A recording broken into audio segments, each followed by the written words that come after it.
आज जब हम बंगाल की गलियों से गुजरते हैं तो एक सवाल अक्सर मन में उठता है, क्या ये वही बंगाल है जहां कभी एक ही भाषा, एक ही संस्कृति और एक ही दिल धड़कता था? लोग कहते हैं बंगाल सिर्फ एक जगह नहीं था, वो एक विचार था, एक ऐसा सपना जिसमें कला थी, संस्कृति थी, सोच थी और एक मजबूत एकता। लेकिन क्या आपको पता है उस बंगाल को जानबूझकर, सोच समझकर तोड़ा गया था? 20वीं सदी की शुरुआत में बंगाल भारत का सबसे बड़ा और सबसे प्रभावशाली प्रांत था। ब्रिटिश इंडिया का दिल कह लीजिए।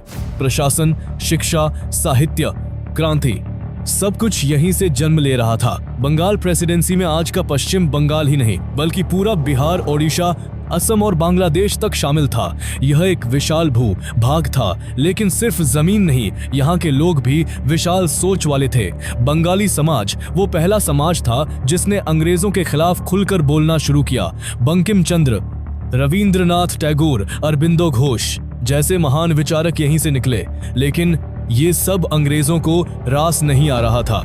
1903 से 1905 के बीच ब्रिटिश वायसराय लॉर्ड कर्जन ने एक प्लान तैयार किया।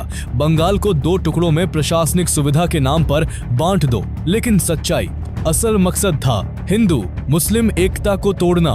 कर्जन ने सोचा अगर बंगाल को तोड़ा गया तो बंगाली हिंदू और मुसलमानों के बीच सांस्कृतिक संबंध भी टूट जाएंगे और जब लोग बंट जाएंगे तो विरोध कमजोर हो जाएगा। अंग्रेजों की डिवाइड एंड रूल नीति एक बार फिर चालाकी से लागू की जा रही थी। 16 अक्टूबर 1905 वही दिन था जब बंगाल के विभाजन को औपचारिक रूप से लागू किया गया। बंगाल को 2 हिस्सों में बांटा गया, पूर्वी बंगाल और असम, जहां मुस्लिम बहुल क्षेत्र था और राजधानी ढाका बनाई गई। दूसरा हिस्सा था पश्चिमी बंगाल, जो हिंदू बहुल था और राजधानी कलकत्ता रही। सरकार ने कहा हमने तो प्रशासन को बेहतर करने के लिए किया है, लेकिन बंगाल की जनता ने इसे सांप्रदायिक साजिश कहा। देश का दिल चीर दिया गया था।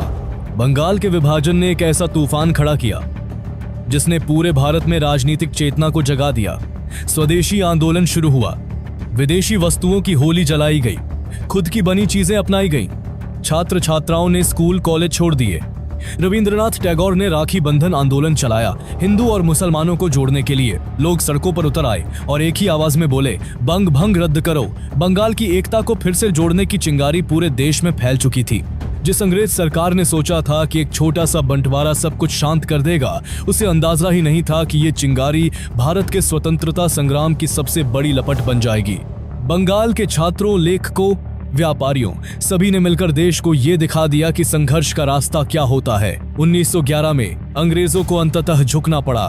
बंगाल का विभाजन रद्द कर दिया गया, लेकिन तब तक जो घाव दिया गया था वो रह गया। 1911 में विभाजन तो रद्द हो गया, लेकिन वो बीज बो दिया गया था जिसका फल बाद में मिला। 1947 में एक और विभाजन के रूप में इस बार सिर्फ बंगाल ही नहीं पूरा भारत बंट गया था। आज जो पश्चिम बंगाल भारत में और बांग्लादेश पूर्वी बंगाल है, वो उसी खेल का हिस्सा है जो 1955 में शुरू हुआ था। आज जब हम बंगाल को देखते हैं एक तरक्की करती हुई, सांस्कृतिक रूप से समृद्ध जमीन, तो हमें उस इतिहास को नहीं भूलना चाहिए जिसने इसे 2 हिस्सों में बांट दिया था। यह सिर्फ एक कहानी नहीं, यह एक सीख है कि जब भी कोई ताकत आपको बांटने की कोशिश करे तो समझ जाइए उसका असली मकसद राज करना है। बंगाल बंट गया था, लेकिन उसकी आत्मा आज भी एक है। अगर आपको ये कहानी जानकर झटका लगा तो नीचे कमेंट करके बताइए, क्या आपको लगता है इतिहास को समझना आज जरूरी है? और अगर हाँ, तो इस वीडियो को अपने दोस्तों तक पहुंचाइए ताकि उन्हें भी पता चले किस साजिश ने हमें बांटा और किस एकता ने हमें फिर से जोड़ा।